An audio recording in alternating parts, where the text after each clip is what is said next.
Jenga ghorofa 26, 26 floors hapa. Hapa itakuwa kama London.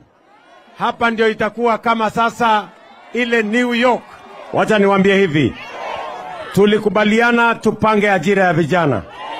Na ndio nikawaambia tutakuwa na program ya affordable housing.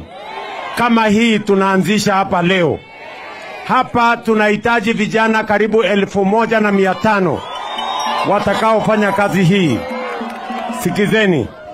Hapa tunajenga nyumba 2,700. Hiyo ni awamu ya kwanza.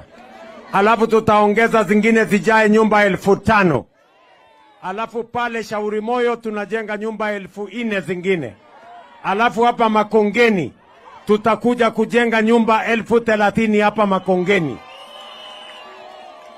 Kwa sababu tunataka kubadilisha hii Eastlands iwe ni Kenya ambayo ni ya kusonga mbele.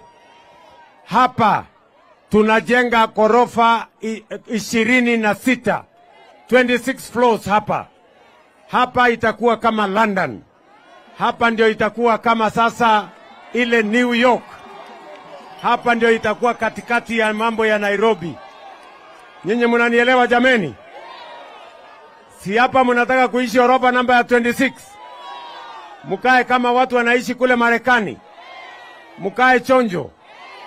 Hapa mtaona mambo tutafanya hapa. Kwa sababu